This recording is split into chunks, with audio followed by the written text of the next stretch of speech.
Donald Trump ಪ್ರತಿ ಸುಂಕದ ಪ್ರಭಾವ ಇಡೀ ಜಗತ್ತೇ ಅಲ್ಲೋಲ ಕಲ್ಲೋಲ ಆಗಿದೆ. ಬಟ್ ಇಷ್ಟೆಲ್ಲ ಅಲ್ಲೋಲ ಕಲ್ಲೋಲ ಆಗ್ತಾ ಇದ್ರು, ಅನಿಶ್ಚಿತತೆ ಕಾಡ್ತಾ ಇದ್ರು, ಒಂದು ಪಾಸಿಟಿವ್ ನ್ಯೂಸ್ ಮಾತ್ರ ಈ ವಿಚಾರದಲ್ಲಿ ಹೊರಬೀಳ್ತಾ ಇದೆ.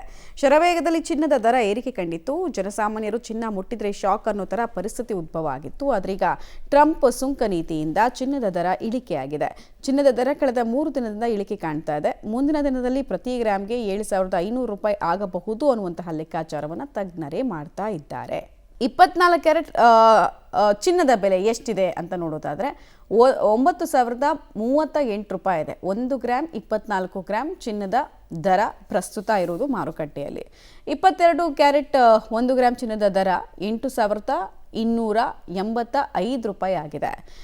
18 ಕ್ಯಾರೆಟ್ 1 ಗ್ರಾಮ್ ಚಿನ್ನದ ದರ 6,779 ರೂಪಾಯಿ ಇರೋದನ್ನು ನಾವು ಗಮನಿಸಬಹುದು. ಇದು ಇನ್ನೂ ಇಳಿಕೆ ಆಗುತ್ತೆ ಅನ್ನೋ ಪ್ರೆಡಿಕ್ಷನ್ ಇದೆ. ಹೀಗಾಗಿ ಚಿನ್ನ ಕೊಂಡುಕೊಳ್ಳೋರಿಗೆ ಒಂದು ಸುಗ್ಗಿ ಕಾಲ ಹತ್ರ ಬರುತ್ತಾ ಅನ್ನುವಂತಹ ಒಂದು ಅಂದಾಜು. ಎಲ್ಲ ನೆಗೆಟಿವ್ಗಳ ಮಧ್ಯೆ ಒಂದು ಪಾಸಿಟಿವ್ ಸದ್ಯಕ್ಕೆ ಆಗ್ತಾ ಇರೋದು ಚಿನ್ನದ ದರ ಇಳಿಕೆ ಮತ್ತು ಕ್ರೂಡ್ ಆಯಿಲ್ ಕಚ್ಚಾ ತೈಲದ ಬೆಲೆ ಕೂಡ ಆಲ್ಮೋಸ್ಟ್ ಬ್ಯಾರಲ್ಗೆ 65 ರೂಪಾಯಿಗೆ ಇಳಿತಾ ಇರೋದು ಖುಷಿ ವಿಚಾರ. ಎರಡೇ ಪಾಸಿಟಿವ್ ಅಂಶ ಇಡೀ ಜಗತ್ತಿಗೆ ಸಿಗ್ತಾ ಇರೋದು. ಬೆಳ್ಳಿ ದರಗಳಲ್ಲೂ ಕೂಡ ಭಾರಿ ಪ್ರಮಾಣದ ಕುಸಿತವನ್ನ ಇವಾಗ ನಾವು ಕಾಣ್ತಾ ಇದ್ದೀವಿ. ಅಂದ್ರೆ ಸಿಂಪಲ್ ಆಗಿ ಹೇಳಬೇಕು ಅಂದ್ರೆ ಷೇರುಪೇಟೆ, ಕಚ್ಚಾ ತೈಲ, ಚಿನ್ನ, ಬೆಳ್ಳಿ, ಇಡೀ ವಿಶ್ವದ ಎಲ್ಲ ಅಸೆಟ್ ಕ್ಲಾಸ್ಗಳಲ್ಲಿ ಇಳಿಕೆಯನ್ನ ನಾವು ಕಾಣ್ತಾ ಇದ್ದೀವಿ.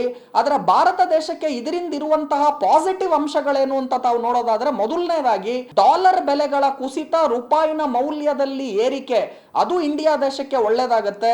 ಎರಡನೇದಾಗಿ ಕಚ್ಚಾ ತೈಲದ ಬೆಲೆಗಳು ಇವಾಗ ಏನು $65, $60 ಪ್ರತಿ ಬ್ಯಾರಲ್ಗೆ ಬರ್ತಾ ಇದೆ, ಅದು ಇಂಡಿಯಾಗೆ ಖಂಡಿತವಾಗ್ಲೂ ತುಂಬಾ ಪಾಸಿಟಿವ್ ಆಗುತ್ತೆ.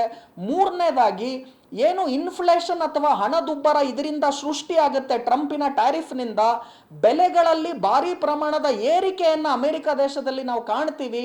ಅಮೆರಿಕ ದೇಶದಲ್ಲಿ ರಿಸೆಷನ್ ಆಗೇ ಆಗತ್ತೆ ಅಂತ ಇವಾಗ 60% ಚಾನ್ಸಸ್ ಇದೆ ಅಂತ ಇವತ್ತು ಬೆಳಿಗ್ಗೆ JP ಮಾರ್ಗನ್ ಅವರು ತಿಳಿಸ್ಕೊಟ್ಟಿದ್ದಾರೆ.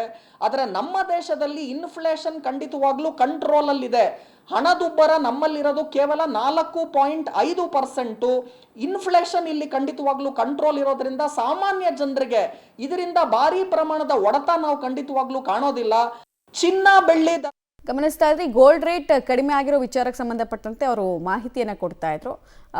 ಸಹಜವಾಗಿ ಲಾಸ್ಟ್ ಒಂದು 6-7 ತಿಂಗಳಿಂದ ಅಂತೂ ವಿಪರೀತವಾಗಿ ಗೋಲ್ಡ್ ರೇಟ್ ಜಾಸ್ತಿ ಆಗ್ತಾ ಇತ್ತು. ಈಗ ಕಡಿಮೆ ಆಗ್ತಾ ಇರೋ ಹಾದಿಯಲ್ಲಿದೆ. ಇನ್ನೂ ಎಷ್ಟು ಕಡಿಮೆಗೆ ಬೀಳುತ್ತೆ ಅನ್ನೋದು ನೋಡಬೇಕು 1 ತಿಂಗಳಲ್ಲಿ.